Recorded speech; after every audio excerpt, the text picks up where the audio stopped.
Chapter number 7 પ્રકરણ number 7 યામ ભૂમિતિ શું છે યામ ભૂમિતિ જેનો આ પ્રસ્તાવનાનો વિડિયો છે આ જોઈ લો એટલે તમને આખા ચેપ્ટરમાં શું કરવાનું છે ને એનો આઈડિયા આવી જાય બરાબર છે ચલો તો સૌથી પહેલા આપણે જે ગ્રાફ જે છે એનો થોડોક આઈડિયા લઈ લે યામ ભૂમિતિ એટલે કે આપણે યામ લખીએ મસ્ત મજા આવશે ચલો કેવી રીતના હોય ખાસ ધ્યાન રાખજો અહીંયા x હોય અહીંયા શું હોય x ડેશ હોય અહીંયા y હોય અહીંયા y ડેશ હોય અહીંયા છે ઉગમ બિંદુ અને શું કહેવાય ઉગમ બિંદુ 0,0 ઓકે અહીંયા હશે 1,0 2,0 3,0 આ યામ કહેવાય આ આને x યામ કહેવાય અને y યામ કહેવાય ઓકે 3,0 4,0 એવું જ એવું આ બાજુ આવશે -1,0 -2,0 -3, તો આ જોઈતા આપણને એટલો આઈડિયા આવે કે x અક્ષિસ ઉપર આને કહેવાય x અક્ષિસ ઉપર y યામ હંમેશા 0 હોય જો આ x અને y 0 જ હોય x y 0 જ હોય x y 0 જ હોય x બદલાતા રહે પણ y તો 0 જ હોય y યામ 0 જ હોય શું હોય 0 જ હોય x અક્ષિસ ઉપર પોઈન્ટ કેવું હશે x, 0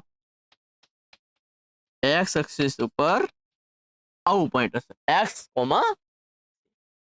યાદ રાખવાનું છે x એક્સિસ ઉપર શું હોય x, 0 એટલે કે અહીંયા x ની જગ્યાએ કોઈ પણ આંકડો હોઈ શકે 1 2 3 4 5 6 ગમે તે આંકડો હોઈ શકે y યામ તો 0 જ હશે તમને એમ પૂછી લે કે 1,0 ઈ કયા ચરણમાં છે તો ઈ કોઈ ચરણમાં નથી ઈ x અક્ષ ઉપર છે કયા અક્ષ ઉપર છે x અક્ષ ઉપર છે અહીંયા જો 0,1 0,2 0,3 અહીંયા આવશે 0,-1 0,-2 0,-3 0,-4 તો આ y અક્ષ ઉપર x યામ 0 હોય અને y યામમાં કોઈક ને કોઈક આંકડા એનો મતલબ શું થાય કે y એક્સિસ ઉપર કેવા કોઓર્ડિનેટ હોય કેવું યામ હોય તો કે 0,y આવું બિંદુ હોય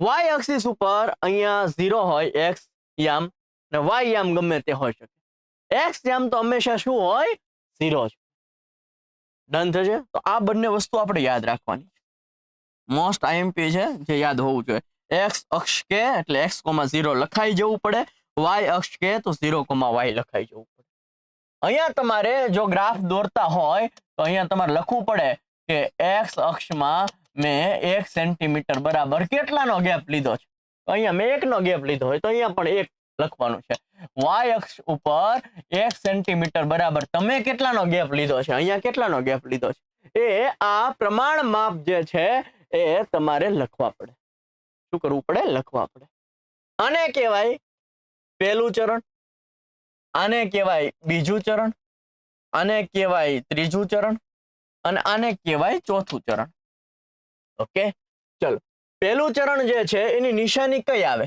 તો કે જો આ પહેલા x એક્સિસ ઉપર જોવાનું બધા વત્તામાં છે જો 1 2 3 4 એ બધાની નિશાની વત્તા છે y અક્ષ ઉપર જો તો એ બધાની નિશાની પણ વત્તા છે એટલે પહેલા ચરણની નિશાની વત્તા આ કામ ક્યાં લાગે તમને ડાયરેક્ટ આમ પૂછી લેશે 2,3 કયા ચરણનું બિંદુ છે તો આ 2 પણ વત્તા છે 3 પણ વત્તા છે વત્તા તો એ પહેલા ચરણનું જ બિંદુ હોય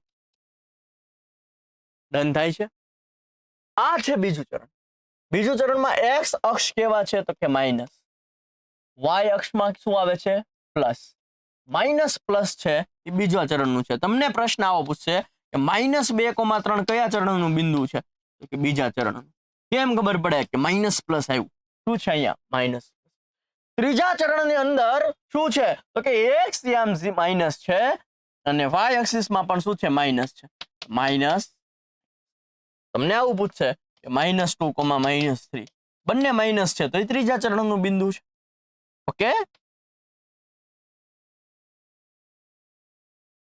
અને ચોથા ચરણમાં એક્સ અક્ષિસ ઉપર બધા પ્લસ છે, વાય એક્સિસ ઉપર માઇનસ છે, પ્લસ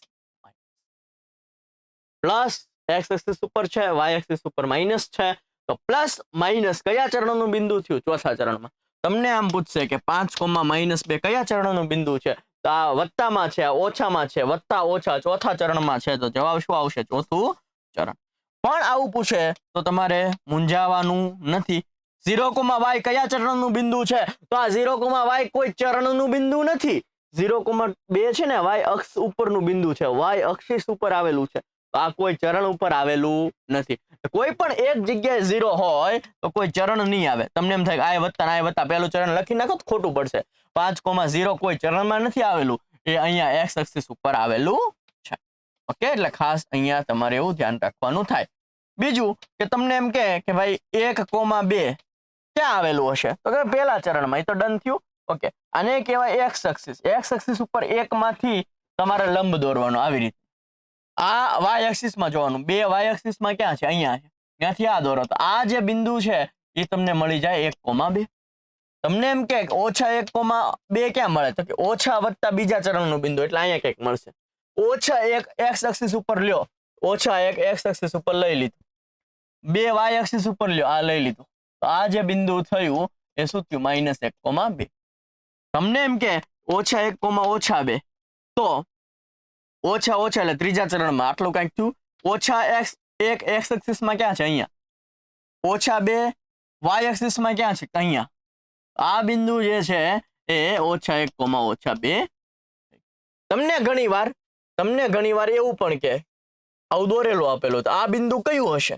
તો પહેલા એક્સ એક્સિસ જોવાનું. એક્સ એક્સિસ માં શું છે? 1. પછી વાય એક્સિસ જોવાનું. વાય એક્સિસ માં શું છે? -3. તો આ બિંદુ જે છે એ શું હશે? 1,-3 હશે. ડન થાય છે. તો આવું આપણને થોડું જ્ઞાન હોવું જરૂરી છે. આગળ વધીએ. બીજું એક છે અંતર સૂત્ર. શું છે? અંતર સૂત્ર. ધારો કે હું તમને દોરી દઉં. અહીંયા એક એ બિંદુ છે જેના યામ છે x1 y1. અહીંયા બી બિંદુ છે જેના યામ છે x2 y2.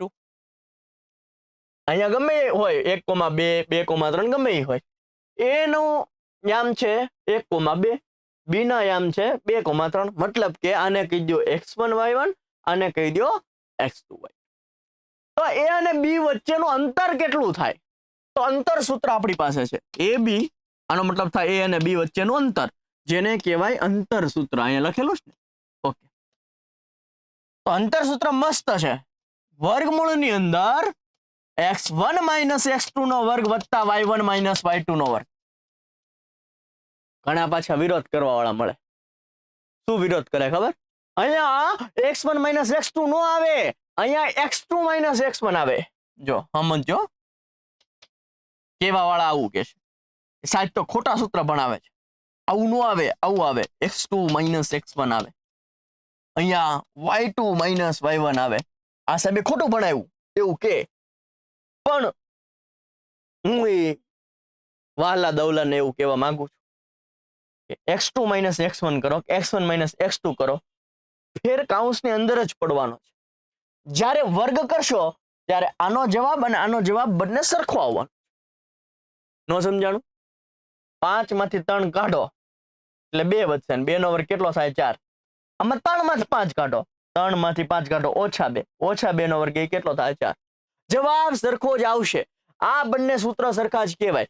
જો હું તમને કહી દઉં, x1 - x2 does not equal to x2 - x1, but x1 - x2 નો વર્ગ કરો તો equal to x2 - x1 નો વર્ગ થાય. ઓકે, એટલે આ બંને સાચું છે. એટલે આ આપણને યાદ રહી જાય ને, એટલા માટે હું આ સૂત્ર લખું છું. મસ્ત બોલવા મજા આવે. 1 2 1 2 બોલવાનું થાય. x1 - x2 નો વર્ગ વત્તા y1 - y2 નો વર્ગ. તો આવું ફ્લોલી તમે સૂત્ર ને બોલી શકો છો. બંને સરખું જ કહેવાય. હજુ કહું છું, કોમેન્ટ ન કરતા કે ભાઈ તમે તો સાહેબ અહીંયા x2 - x1 સૂત્રમાં છે અને તમે તો x1 - x2 લખ્યું હતું. પણ બંને સરખું જ કહેવાય, કારણ કે વર્ગ કરતા પ્લસ જ થવાનું છે, કારણ કે વર્ગ કોઈનો માઇનસમાં થવાનો નથી. ડન છે? સમજાણું ભાઈ? હા, એટલે ભૂલ કાઢવા વાળાને ખાલી કહી દો. ઓકે, એટલે આપણે યાદ એવું રાખશું કે અંતર સૂત્ર AB બરાબર વર્ગમૂળની અંદર x1 - x2 નો વર્ગ વત્તા y1 - y2 નો વર્ગ. આ શું છે? અંતર સૂત્ર છે. શું છે? અંતર સૂત્ર છે. ઓકે, હવે આવે છે સમબાજુ ત્રિકોણ. તો તમારે સમબાજુ ત્રિકોણ છે કે નહીં એ સાબિત કરવું હોય તો ખાલી આટલું જ કરવાનું. સમબાજુ ત્રિકોણ કોને કહેવાય? કે જેની ત્રણે બાજુ સરખી હોય. તો તમારે અંતર સૂત્રથી પહેલા AB મેળવી નાખવાનું, BC મેળવી નાખવાનું અને CA મેળવી નાખવાનું. ત્રણ બાજુ મેળવી નાખવાની. શેનાથી મેળવી નાખવાની? અંતર સૂત્રથી, આ સૂત્રથી. જો ત્રણેયના જવાબ સરખા આવે તો તમે કહી શકો કે એ સમબાજુ ત્રિકોણ છે. શું છે? સમબાજુ ત્રિકોણ છે. જો આ ત્રણમાંથી કોઈ બે બાજુ સરખું આવે, આ ત્રણમાંથી કોઈ બે બાજુ સરખી આવે તો તમે શું લખશો? તો તમે લખશો સમ દ્વિબાજુ ત્રિકોણ. તમારે શું કરવાનું છે? તો કે ભાઈ તમારે AB, BC અને CA ત્રણેય આંતર સૂત્રથી મેળવી નાખવાનું છે. ત્રણના જવાબ સરખા આવે તો એને કહેવાનું છે સમબાજુ ત્રિકોણ. જો બેના જવાબ સરખા આવે તો તમારે કહેવાનું છે સમ દ્વિબાજુ ત્રિકોણ. કોઈ પણ બે બાજુનો વર્ગનો સરવાળો ત્રીજી બાજુનો વર્ગ મળે. સપોઝ કે આ AB નો વર્ગ કરો, ઓકે, વત્તા BC નો વર્ગ કરો, એ આ AC ના વર્ગ બરાબર મળે તો પાયથાગોરસના સૂત્ર પ્રમાણે આ કાટકોણ ત્રિકોણ થશે. કેવું થશે? કાટકોણ ત્રિકોણ. કાટકોણ ત્રિકોણ ક્યારે કહેવાનું છે? કે AB, BC અને CA ત્રણેય જવાબમાંથી કોઈ પણ બે જવાબના વર્ગનો સરવાળો ત્રીજાનો વર્ગ બરાબર આવે તો એ કેવું ત્રિકોણ થઈ ગયું? કાટકોણ ત્રિકોણ થઈ ગયું. કારણ કે પાયથાગોરસનો પ્રમેય શું કહે છે?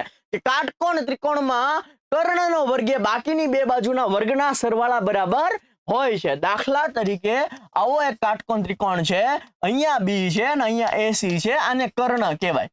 ઓકે, તો કર્ણનો વર્ગ એટલે શું થશે? AC નો વર્ગ. એ બાકીની બે બાજુના વર્ગના સરવાળા બરાબર થાય એટલે કે AB નો વર્ગ વત્તા BC નો વર્ગ થાય. શું થશે? AB નો વર્ગ વત્તા BC નો વર્ગ. ચાલો, હવે તમને એમ કહી દેશે કે આ A, B અને C સમરેખ છે કે નહીં કેમ ખબર પડે? ફરીવાર, A, B અને C સમરેખ છે એ કેમ ખબર પડે? હવે જો સમરેખ એટલે શું થશે? ત્રણેય બિંદુ જે છે એ એક જ લાઈનમાં આવેલા હોય એને શું કહેવાય? સમરેખ કહેવાય. સપોઝ કે આ લાઈન છે, એમાં અહીંયા A આવેલું છે, અહીંયા જે છે એ B આવેલું છે, અહીંયા શું આવેલું છે? C આવેલું છે. એનો મતલબ AB વત્તા તમે BC કરો. શું કરો? AB વત્તા BC કરો ત્યારે તમને જો AC મળતું હોય, જો આવું મળે એટલે કે તમારે પહેલા મેળવવાનું જ તે AB, BC અને CA કોઈ પણ બે નો સરવાળો ત્રીજો મળતો હોય તો આપણે કહી શકીએ કે A, B અને C ત્રણેય સમરેખ બિંદુઓ છે. સમરેખ બિંદુઓ છે કે નહીં ચેક કરવા માટે તમારે શું કરવાનું? AB મેળવી લેવાનું, BC મેળવી લેવાનું અને CA મેળવી લેવાનું, અથવા તો AC મેળવી લેવાનું. CA કયો કે AC કયો સરખું જ થાય. બરોબર છે? અંતર સરખું જ રહેવાનું છે. એટલે કોઈ પણ બે AB અને BC કોઈ પણ બે નો સરવાળો ત્રીજો મળતો હોય તો આપણે કહી શકીએ કે એ શું છે? સમરેખ છે. શું છે? સમરેખ છે. પછી બીજું આપણે શીખવાનું છે. આપણે આટલું આવે છે કે ભાઈ ચોરસ, પછી લંબચોરસ, ઓકે, સમબાજુ ચતુષ્કોણ આવું લખી નાખ. સમબાજુ, પછી લંબચોરસ, ઓકે, અને સમાંતર બાજુ ચતુષ્કોણ. સમાંતર બાજુ ચતુષ્કોણ. ખાસ આવું ધ્યાન રાખવાનું છે કે ધારો કે તમને AB બરાબર જ BC મળ્યું, બરાબર જ CD મળ્યું, બરાબર જ DA મળ્યું. ઓકે, તો જો આવું મળે ને AB બરાબર BC બરાબર CD બરાબર DA તો બે પોસિબિલિટી છે. કાં તો એ ચોરસ હશે, કાં તો એ કેવું હશે? સમબાજુ ચતુષ્કોણ હશે. તો આપણને ખબર કેમ પડે કે એ ચોરસ છે કે સમબાજુ ચતુષ્કોણ છે? તો તમારે વિકર્ણ ગોતવા પડે.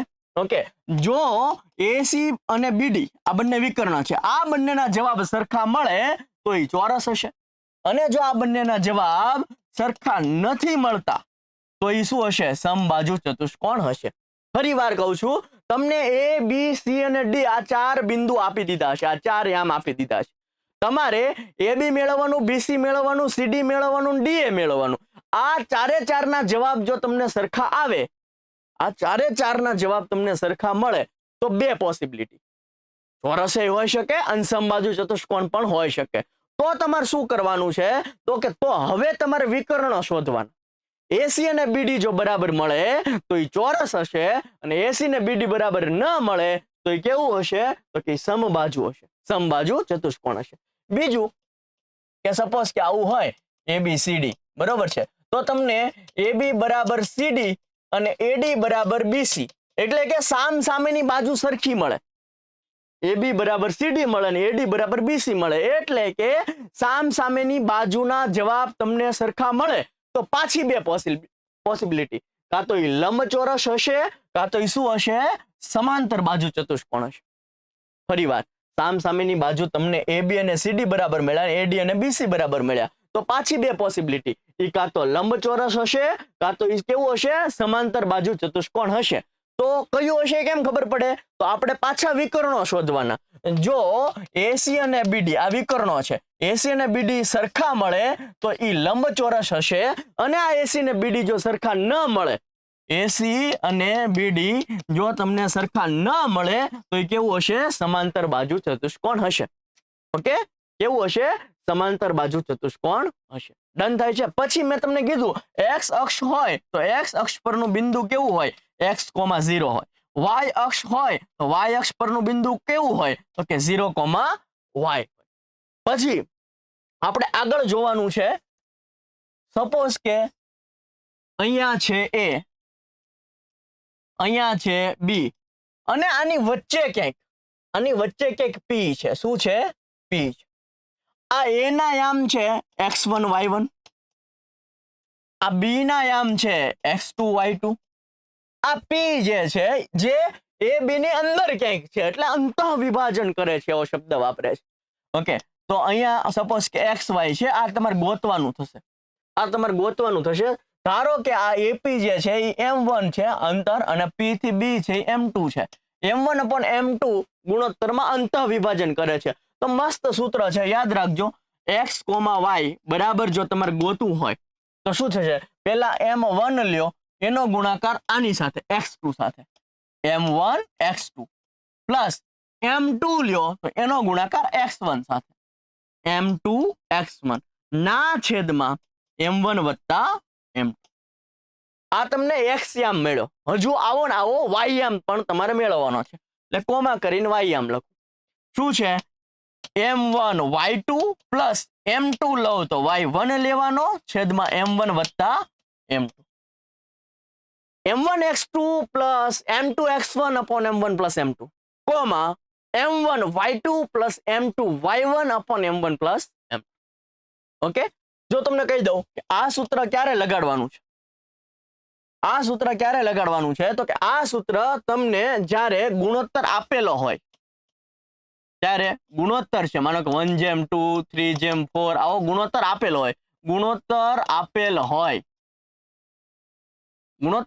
હોય ત્યારે તમારે આ સૂત્ર લગાડવાનું છે અંતઃ વિભાજન. પણ ગુણોત્તર શોધવાનો કીધો હોય કયું સૂત્ર લગાડવાનું ત્યારે તમને આ આપી દીધું હશે, શોધવાનું હશે ગુણોત્તર શોધવાનું કે ત્યારે તમારી પાસે સૂત્ર આવું છે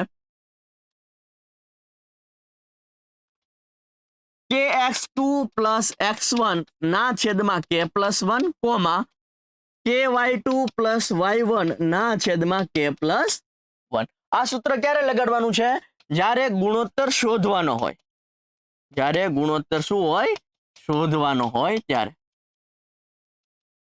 ઓકે, આ ગુણોત્તર શોધવાનો એટલે આપણે k શોધી નાખવાનો, k જે શું છે આપણો ગુણોત્તર છે. પછી મધ્ય બિંદુ શોધવાનું સૂત્ર. ઓકે, મધ્ય બિંદુ એટલે આ P જે છે ને એ એકદમ વચ્ચે છે. P જે છે એ એકદમ કેવું છે વચ્ચે છે અને વચ્ચે હશે તો બંને બાજુ અંતર સરખું હશે.